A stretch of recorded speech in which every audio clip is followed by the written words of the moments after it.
ভাই বলো বন্ধু বলো কেউ তো আপন নয়। আর 2-4 দিনের পথের দেখা কেবল পথের পরিচয়। এখন যদি আমি মারা যাই, আমাকে দিয়ে ছোট্ট একটা উদাহরণ দিচ্ছি, কথাগুলো শুনবেন। মনে করেন আমার ঘরে আমার সহধর্মিণী আছে, আমার স্ত্রী আছে। সে আমাকে ছাড়া রাত্রিবেলা ঘুমাতে যায় না, প্রতিটি দিন কত সুখ দুঃখের কথা বলে। এখন মনে করেন আমার প্রাণটা চলে গেল, আমি মৃত্যু শয্যাশায়ী।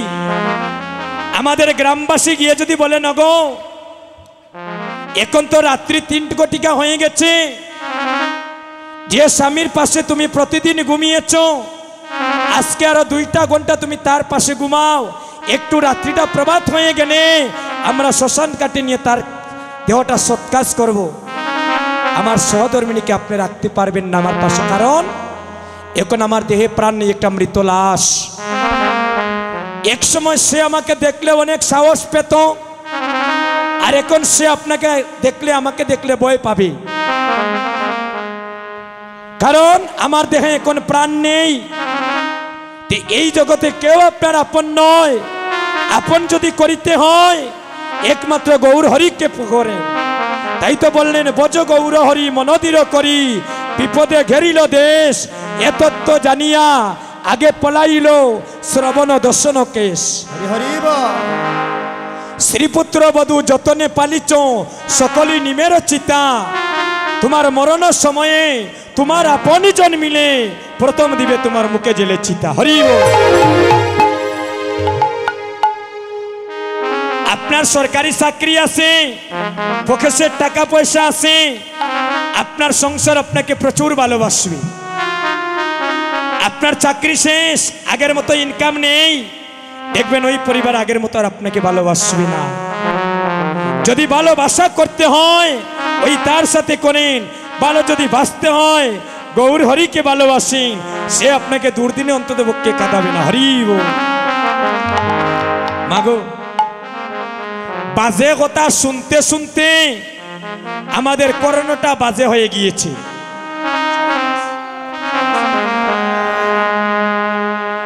তাই আমরা গোবিন্দের বংশীর ধ্বনি শুনতে পাই না। শুনেন, যাদের শোনার মতো কর্ণ আছে তারা এখনো গোবিন্দের বংশীর ধ্বনি শুনতে পায়। এই তো গুরুদেব এখানে দণ্ডায়মান। গুরুদেব কিছুদিন আগে বৃন্দাবন দর্শন করে আসলেন। যদি আমি মিথ্যা বলি গুরুদেব বলবেন এখানে। আপনাদের আশীর্বাদে আমিও বৃন্দাবনে গিয়েছিলাম। আমি বৃন্দাবনে গেছি আরেকভাবে। ভারতে একটা স্থানে কীর্তন করেছি, ওই পরিবার তাদের সন্তানের মতো আমাকে আপন করে নিয়েছে। তো তাদের টাকা পয়সা বহন করে তারা আমাকে বৃন্দাবন নিয়ে গিয়েছিলেন। এই কয়েকদিন আগে একজন ভারতের দাদা, উনি বিএসএফের প্রধান ছিলেন, অবসর গেলেন। উনি কিছুদিন আগে বিমানের টিকেট করে রেডি করে দিয়েছেন, আমাকে নিয়ে নবদ্বীপ যাবেন। উনি আমাকে অত ভালোবাসেন, বলেন দাদা তোমার গান রাত্রে একবার না শুনলে আমার ঘুম আসে না।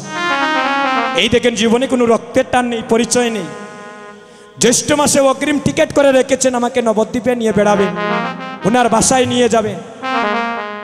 এই কীর্তন জগতে আসার পরে এই মহাপ্রভুর সম্মুখে বলছি, যত মানুষের সাথে পরিচয় হলো আর যত মানুষের ভালোবাসা পেলাম, আমার শরীরের চামড়া কাটিয়ে যদি তাদের পায়ের জুতা বানাইয়া দেই, এরপরেও আমি তাদের ঋণ শোধ করতে পারবো না। জগতে বললেন যার কেহ নাই তার গোবিন্দ। সেদিন আমি চিন্তায় পাগল হয়ে গিয়েছিলাম। এই 7 দিন আগে ওটা শুনতে পেলাম আমার ভারতে 6 দিন পরে কীর্তন। এখন 3 মাসের আগে কোনো অ্যাপ্লিকেশন করা যাবে না বিচার। এমন সময় একজন আমাদের সিলেটের প্রধান পুলিশ কর্মকর্তা, অনেক উচ্চ মার্গের, উনি যার নিয়ন্ত্রণ সারা সিলেটের পুলিশ থাকে, উনি কিন্তু আমার কীর্তনকে খুব ভালোবাসেন। লালাবাজার দেখা হয়েছে। তো আমি যখন বললাম 3 ঘন্টায় আমার এই সবার 6 জনের পাসপোর্টের টিকিট করে দিলেন।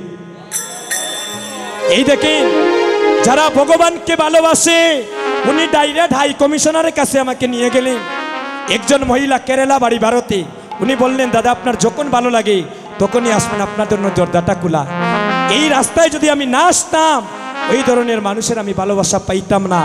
ওই রাস্তায় যদি আমি ব্রতী না হতাম, আজকে অনেক বড় বড় মানুষের আমি চরণে স্থান পেতাম না।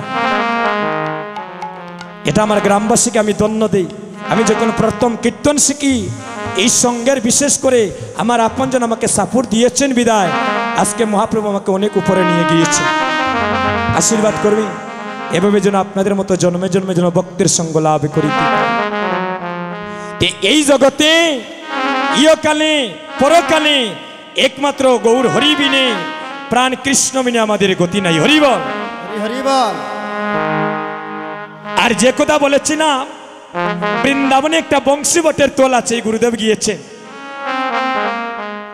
এই বংশীবটের তোলে একটি বড় বৃক্ষ আছে, আমি গিয়েছি ওদম, সেখানে প্রতিদিন লক্ষ লক্ষ মানুষ যায়। জিজ্ঞান আমার গুরুদেবকে, লক্ষ লক্ষ মানুষ ওই যমুনা স্নান করে ওই বৃক্ষের মধ্যে কান পেতে থাকে। বৃন্দাবনের টোটাল হচ্ছে 12টি বন। টোটাল কয়টা বন? 12টা বন। ওই বৃন্দাবনে যখন গোবিন্দ বংশীর ধ্বনি করতেন, ওই বংশীর ধ্বনি শ্রবণ করে দেনুবস্য সব রাকালগণ ওই বংশীবটের তলায় এসে একত্রিত হতেন। অদ্যবতী নিত্যলীলা করে গৌর রায়, আর এখনো কোনো ভাগ্যবান জীব সেই ধ্বনি শুনিবারে পায়। যারা বৃন্দাবনে যায় তারা যমুনা স্নান করে শুদ্ধ বস্ত্র পরিধান করে এই গাছের মধ্যে তারা কান পেতে থাকে, কেউ 5 মিনিট 10 মিনিট, কেউ 1 ঘন্টা 2 ঘন্টা। ভাগ্যবান জীব যারা শুনতে পায়। আমি অনেকক্ষণ কর্ণ পেতে থেকেছি, আমি নরাদম শুনতে পাই না। কিন্তু মহাজন বলছে, এ কোন সেই বৃন্দাবনী বাঁশি বাজে বাজে রে মায়েরা উলুধ্বনি হইব। কোন সে বৃন্দাবনে বাঁশি বাজে রে, কালার বাঁশির সুরে বাইরে মনের বনে, কালার বাঁশি শুনে মনের বনে, ওই কালার বাঁশির সুরে বাইরে মনের বনে, কালার বাঁশি শুনে মনের বনে, ময়ূরী নাচে রে।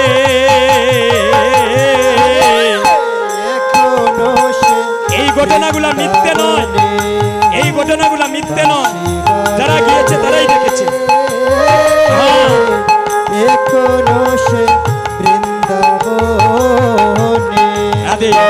দুটি কথা বলবেন।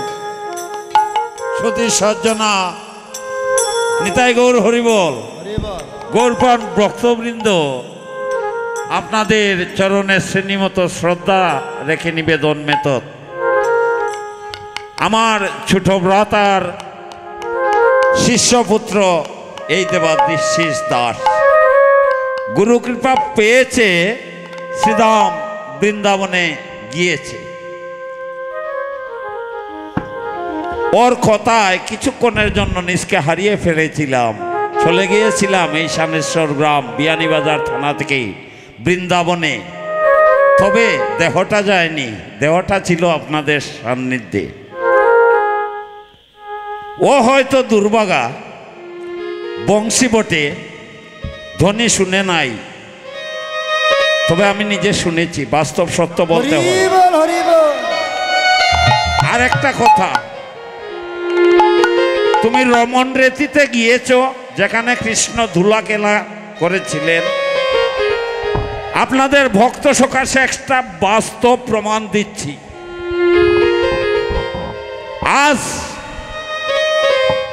সারা বিশ্বে কপট বৈষ্ণবের জন্ম হচ্ছে। আমার মতো মাথা নেড়া করে চুটকি রেখে সুন্দর উত্তরাবাস পরে, কিন্তু প্রকৃত শুদ্ধ কৃষ্ণ ভক্তের জন্ম হচ্ছে, সেটা সংখ্যায় অতি অল্প।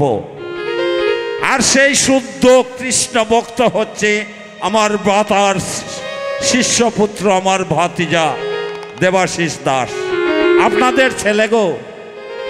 পিতাশ্রীগণ, মাতাশ্রীগণ, আপনাদের ছেলে। আপনারা জানেন ছোটবেলায় সে উচ্ছৃঙ্খল ছিল, বড় চঞ্চল, যেটা ওই নন্দরানী কৃষ্ণকে বলেছিলেন, বলো রাম রে রাম রে রাম রে রাম রে, মায়ের চঞ্চল জাদু আরে। এই যে আমার চঞ্চল জাদু আজ ভক্তে পরিণত হয়েছে। আমি রমণ রীতির কথা বলতেছি। রমণ রীতি হচ্ছে যেখানে কৃষ্ণ অষ্ট সখাদ্বয় শ্রীদাম সুদাম ভাই বলরামকে নিয়ে ধুলা খেলা খেলেছিলেন। প্রায় জায়গার পরিমাণ 6 থেকে 7 কিয়ার জমি, ভারত ভাষায় বলা হয় বিঘা। ওইখানে আঁটু পর্যন্ত ধুলায় ঢুকে যায়। আপনি হাঁটবেন, আপনার হাঁটু ধুলায় চেপে যাবে। কিন্তু আশ্চর্য, প্রতিদিন 4 থেকে 5 লক্ষ লোক এইভাবে হামাগুড়ি দিয়ে এপার হতে ওপারে চলে যায়। কারণ এখানে প্রথমে কেহ চরণ স্পর্শ করায় না। নিতাই গৌর হরিবোল হরিবোল। যেখানে আমার কৃষ্ণের চরণ, কৃষ্ণের ধুলা রয়েছে, যেখানে দাদা বলরামের ধুলা রয়েছে, যেখানে কৃষ্ণ সুদামা কৃষ্ণ ভক্ত সুবলাদি সখাগণের ধুলা রয়েছে, প্রথমেই ভক্তরা কি করে এইভাবে সাষ্টাঙ্গে প্রণতি পূর্বক নিবেদন মেথত বঞ্চকলে পতরু পাশ্চ কৃপা সিন্ধু বয়বচ পতিতানঙ্গে পবনে উপস্থিত বৈষ্ণবান বনমনমোহ। এই বলে উপস্থিত বৈষ্ণবগণকে প্রণাম করে আগে মস্তক অষ্ট সখাদ্বয় যেখানে রমণ করেছিলেন, রমণ শব্দের অর্থ হচ্ছে মিলন। গুষ্ঠ গুচারণে যাওয়ার বেলায় এইখানে বংশী বসে আমার ভগবান শ্রীকৃষ্ণ বংশী ধ্বনি করেছিলেন। কৃষ্ণ আগে আগে বংশী ধ্বনি করে তালবন, তমালবন, ভান্ডিল বন। আমার ভাতিজা ভুল বলেছে, 12টা নয় 18টা বন। গীতায় 18টা অধ্যায়, আমাদের 18টা বন, মনে রাখবে তো। ওটা একটা ব্যাপার না, হয়তো মনে নেই। যাই হোক, গুরু কৃপায় বাংলাদেশ ইস্কন ঢাকা স্বামীবাগ 6 জন মহারাজজির সান্নিধ্যে আমরা 70 জন লোক গিয়েছিলাম। তোর মধ্যে 4 জন শ্রীহট্ট গৌরীয় মঠের বৈষ্ণব। আমি মাথা নেড়া করেছি, তার কারণ পিতৃশ্রাদ্ধ করেছি গয়ায়, অস্থি বিসর্জন করেছি, গুরুধামে গিয়েছি। গুরুদেব বললেন, তোর গায়রস্থ ধর্ম পালন করতেছিস, তোর মধ্যে মহাপ্রভুর অটুট কৃপা। বংশীয় নবম পুরুষ তুই। প্রতি বংশানুক্রমে একজন পুরুষ শ্রীদাম গুরুমঠে চলে আসছে। আমার গুরুমঠ হচ্ছে কামনা কুঞ্জ, যেখানে বসে রাধারানী আনন্দদায়িনী শক্তি, লাদিনী শক্তি, ওই দাপরের আদ্য শক্তি পরায়ণী রাধারানী রয়। সৃষ্টি সৃজন হওয়ার পূর্বে যে রাধারানী ভগবানকে আহ্বান জানিয়েছিলেন, যেখান থেকে শ্রীমালা জপমালার উৎপত্তি হয়েছে, সেই কুঞ্জটাতেই হচ্ছে আমার। আমি বিষ্ণু স্বামী সম্প্রদায়ের ভক্ত প্রভুগণ। আমার ভালে অর্পিত হচ্ছে যেটা নারায়ণ বালে অর্পিত তিলক। অনেকেই 4 সম্প্রদায় সম্পর্কে ধারণা নেই। আপনারা গুরুর স্বরূপে তিলক ধারণ করবে, অন্যতায় নিষ্ফলং ভবেৎ নরকং গমনং ততি। নিতাই গৌর হরিবোল। 64 অপরাধের একরকম অপরাধ সঞ্চয় হয়ে যাবে। যাই হোক, আজ শিষ্যপুত্র আপনাদের মধ্যে যে কৃষ্ণ কথা, যে ভাবনার বস্তু, যে প্রেম ছড়িয়ে দিয়েছে, আপনারা সবাই আশীর্বাদ করবেন, ভক্ত কৃপায় যেন সে ভক্তি জীবন লাভ করে, জড় জগতের গৃহী বৈষ্ণব হয়ে আপনাদের হাসিয়ে কাঁদিয়ে প্রসাদ পাইয়ে সে যেন তার গুরু কৃপায় পারমার্থিক উন্নতি সাধন করতে পারেন। তার মঙ্গলার্থে আমরা 4 বার ঊর্ধ্ববাহু প্রসারিয়ে মায়েরা হুলুধ্বনি দিয়ে হরে কৃষ্ণ নাম জপ করব। বলুন হরে কৃষ্ণ হরে কৃষ্ণ, সবাই কৃষ্ণ কৃষ্ণ হরে হরে, হরে রাম রাম রাম হরে হরে, হরে কৃষ্ণ কৃষ্ণ কৃষ্ণ হরে হরে, হরে রাম রাম রাম হরে হরে, হরে কৃষ্ণ কৃষ্ণ কৃষ্ণ হরে হরে, হরে রাম রাম রাম হরে হরে, হরে কৃষ্ণ কৃষ্ণ কৃষ্ণ হরে হরে, হরে রাম রাম রাম হরে হরে। জয় জয় রাধেশ্যাম। আমি রমন রেতিতে ধুলা খেলা খেলেছিলাম, পরনে ছিল ওই আমার পরনের ধুতি আর এই উত্তরা। আমি উত্তরাটা ধৌত করি নাই, এ জীবনে হয়তো ধৌত করব না, যে যতদিন জীবিত থাকবো এই উত্তরাটা আমার গলে দুলবে, কত ভক্ত দুলা পাবে। কিন্তু দেখেন কলির পাষণ্ড কিনা গুরুকুলত ভবত বটে, গোস্বামী কুলে জন্ম নিয়েছি ববে, কিন্তু পাপ দেহ ধুলা রাখতে পারিনি। 6 থেকে 7 বার এই দুতিখানা আমি দৌত করেছি, তারপরও মলিন, কিন্তু ওটা আমি একবারেও ধইনি।